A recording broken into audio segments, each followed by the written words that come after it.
Oke, selamat siang. Kita masuk materi selanjutnya yaitu Reggio Emilia. Minggu lalu kayaknya kamu udah presentasi ya, tapi sayangnya belum. Nah, sekarang giliran saya untuk merangkum sharing apa sih inti dari Reggio Emilia. Nah, model pendekatan Reggio Emilia merupakan salah satu Reggio Emilia itu bukan nama orang ya, maksudnya pendiri pendekatan ini bukan si Reggio Emilia. Ini yang suka kalau ada kuis atau UTS dia suka ketipu di sini nih. Ingat-ingat, didirikannya oleh Loris Malaguzzi 1920 sampai 1994. Reggio Emilia sendiri itu merupakan sebuah kota di Italia Utara, dikenal karena pendekatannya dalam mendidik anak. Reggio Emilia mensponsori program untuk anak berusia 3 bulan hingga 6 tahun. Keyakinan dasar dan keyakinan tertentu mendasari pendekatan Reggio Emilia. Reggio Emilia ini memiliki fitur-fitur dasar yang menjelaskan pendekatan Reggio membuatnya menjadikan program konstruktivis, membangun, dan menjadikannya contoh yang menarik perhatian dunia. Pendekatan Reggio Emilia ini juga sudah diadaptasi dan diterapkan dalam sejumlah program pendekatan anak usia dini di Amerika Serikat. Model pendekatan Reggio Emilia itu ada poin-poin yang jadi catatan. Yang pertama, hubungan.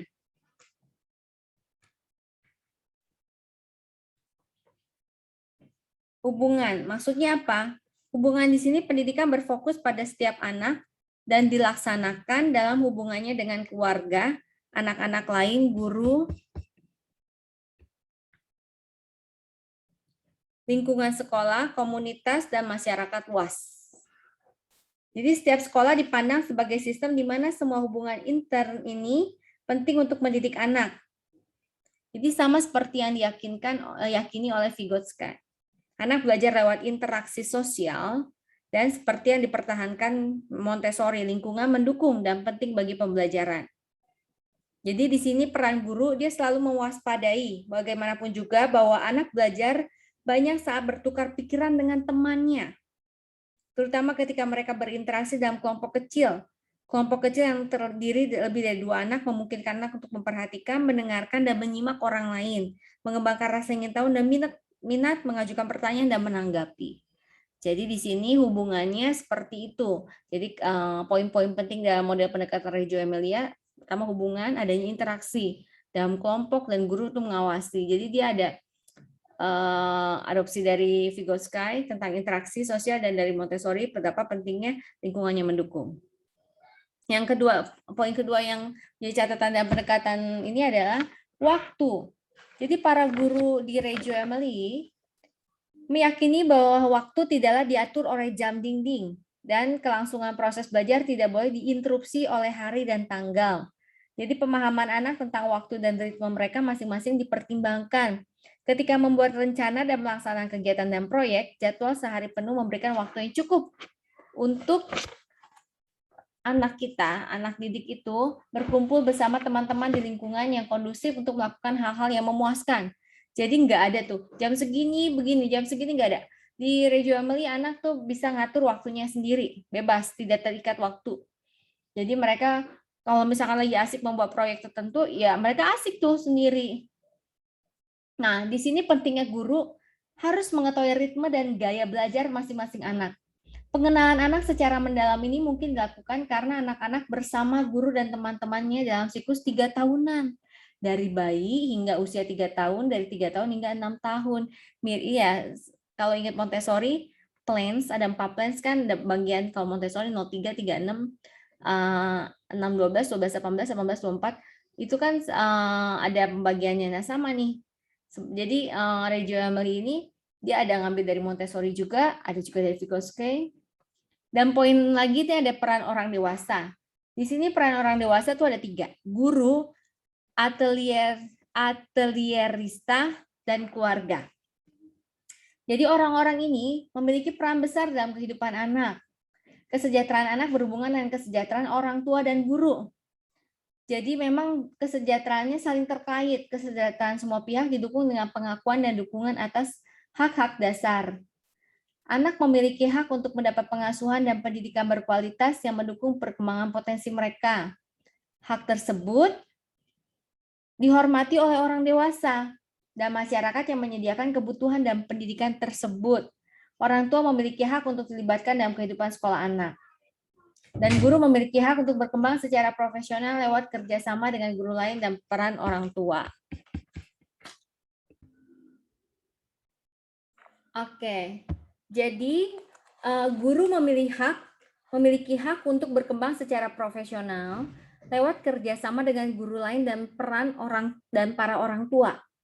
Di sini guru itu tugasnya apa sih? Dia mengamati dan mendengarkan apa yang dikatakan anak untuk mengetahui cara membuat rencana atau meneruskan tugas anak. Kebayang ya, guru ini memang benar-benar capek di awal ya, dia ngarahin gimana sih caranya membuat rencana dan sebagainya. Tapi udah gitu gurunya tinggal observasi aja gitu.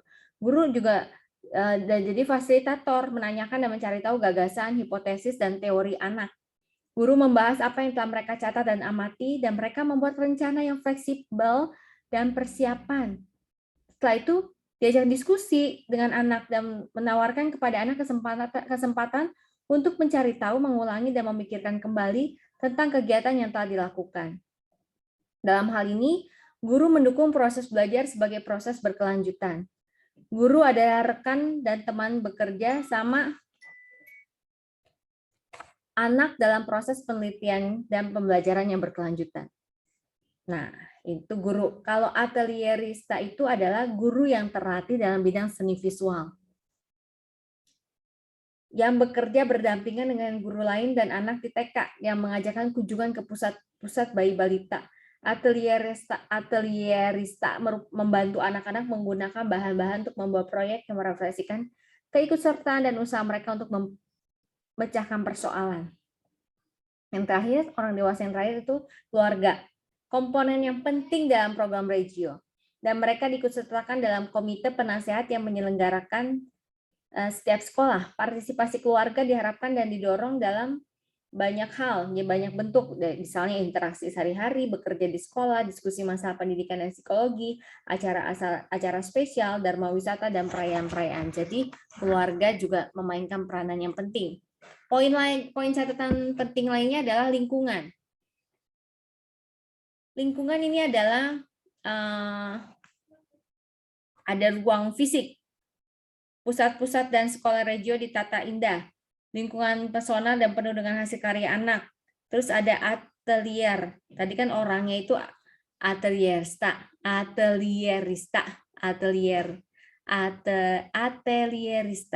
Kalau ruangannya atelierista. Oke. Jadi kalau atelier itu adalah kamar kerja khusus atau studio yang ada digunakan oleh semua anak dan guru di sekolah.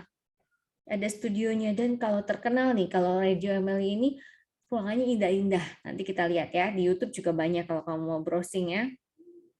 Kalau lingkungan personal itu banyak lukisan, gambar patung, kertas, konstruksi kabel, kolase transparan, dan sebagainya yang di tempat-tempat terduga, tangga, kamar mandi, banyak memang hiasannya ditata indah ya. Pusat-pusat dan sekolah Reggio itu ditata indah, detail-detailnya diperhatikan dari mulai cat, furniture, penataan objek, rak dan sebagainya, kolase buatan, tanaman hijau, semuanya pokoknya indah. Ruang fisiknya juga disiapin, jadi ketika nyambut tuh suasananya juga udah ngedorong untuk berinteraksi, untuk produktif dan memecahkan masalah dan sebagainya, itu udah disiapkan. Oke, terus poin penting lainnya adalah praktek program. Kerjasama, kata kunci kerjasama adalah cara bekerja ampuh yang memungkinkan tercapainya tujuan guru Reggio yang telah mereka tetapkan. Guru bekerja berpasangan di setiap kelas, jadi nggak sendirian. Mereka melihat diri mereka sendiri sebagai peneliti yang mengumpulkan informasi tentang pekerjaan mereka dengan anak-anak dengan cara dokumentasi berlanjut. Hubungan kerjasama yang kuat yang dijagai antara guru dan staf memungkinkan mereka untuk terlibat dalam diskusi kolaboratif yang interpretasi dari tugas guru dan anak. Dokumentasi itu penting banget ya. Jadi nggak bisa dipungkiri kalau di sini buktinya apa? Mereka bekerja ya, dokumentasi, transkripsi komentar dan diskusi anak, foto kegiatan mereka, representasi dari pemikiran dan pembelajaran mereka dengan menggunakan banyak media diatur dengan seksama oleh atelierista dan guru lain. ini mendokumentasikan karya dan proses belajar anak. Dokumentasi ini memiliki 5 fungsi. Pertama, supaya orang tua tahu apa yang dikerjain anak gitu. Jadi mempertahankan keikutsertaan mereka. Kedua, untuk memudahkan si guru memahami anak dan mengetahui tugas mereka sendiri sehingga dapat meningkatkan perkembangan profesional sebagai data buat si guru. Ketiga, untuk memudahkan komunikasi dan pertukaran ide di antara guru. Tadi untuk orang tua, untuk guru sendiri, dan untuk antar guru. Keempat, untuk membuat anak mengetahui bahwa usaha mereka dihargai. Kelima, untuk membuat arsip yang melacak sejarah sekolah dan kegembiraan belajar oleh anak dan guru. Poin penting lainnya adalah kurikulum dan praktek. Jadi dalam Rejo ini kurikulumnya nggak dibuat sebelum kegiatan belajar. Beda, kalau sekolah konvensional kan ada RPPH, RPPM, itu kan dibuatkan sebelum kegiatan ada rencana belajar. Kalau di Rejo Emil ini tidak. Jadi di sini mereka, anak itu tidak dibuat kurikulumnya sebelum kegiatan belajar. Jadi pendekatan proses, bukan perangkat kurikulum yang akan diterapkan. Jadi di Rejo Emil ini ada pendekatan proses. Terus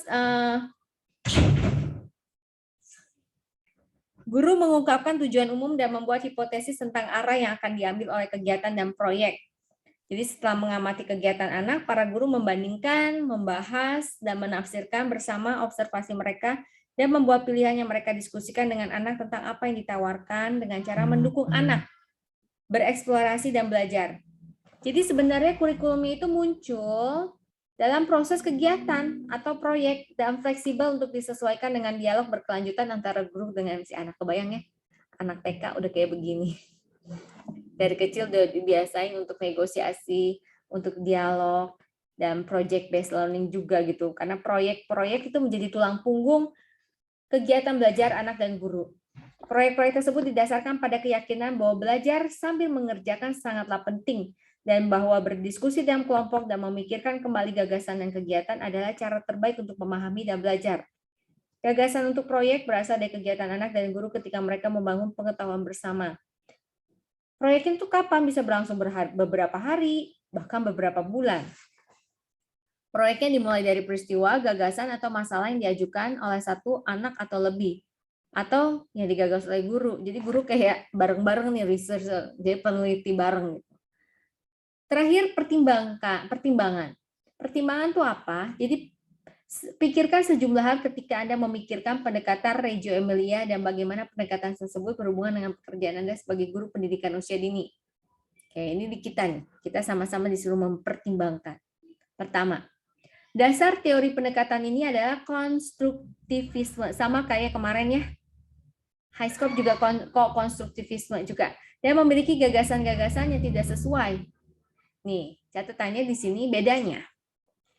Kalau kemarin, itu konstruktivismenya dengan teori Piaget sejalan. Kalau ini, Reggio Emilia, tidak sesuai dengan teori Piaget, Vygotsky, Dewey, Gardner, dan Diamond. Dan konsep atau proses belajar sambil mengerjakan. Kedua, tidak ada satuan kurikulum. Namun kurikulum muncul dari minat dan kegiatan anak. Pendekatan ini bagi banyak orang sulit diterapkan. Ya, kebayangkan coba kamu sanggup nggak jadi guru ini? Nggak ada kurikulum, nggak ada panduan, jadi semuanya on the spot kayak gitu dan best project kayak gitu. Dan guru harus bisa jadi peneliti bareng sama anak. Misalkan hari itu tiba-tiba anak ngambil cat, terus dia ngambil kertas, terus dia aku pengen ini, terus diskusi sama temannya aku ini, terus guru tuh harus bisa memfasilitasi anak-anak itu untuk bisa menjadikan itu jadi suatu proyek mereka. Kebayang kalau gurunya nggak kreatif dan nggak bisa jadi fasilitator, memfasilitasi beberapa anak itu akan jadi chaos kan, akan jadi berantakan. Jadi ini memang tidak mudah. Dan ini juga tidak memastikan bahwa anak akan belajar tentang keterampilan-keterampilan dasar yang dihargai oleh masyarakat kontemporer Amerika. Maksudnya apa kalau anak nggak mau calistung sama sekali, sedangkan nanti sekolah dasar kan diperlukan, misalkan kayak gitu, itu gimana? Tuh, ini pertimbangannya. Ketiga, pendekatan Reggio Emilia disesuaikan dengan masyarakat atau budaya tertentu. Jadi di Italia disesuaikan dengan kebutuhan anak di desa Italia. Nanti nggak mungkin sama dengan kebutuhan anak di Amerika ataupun di Indonesia.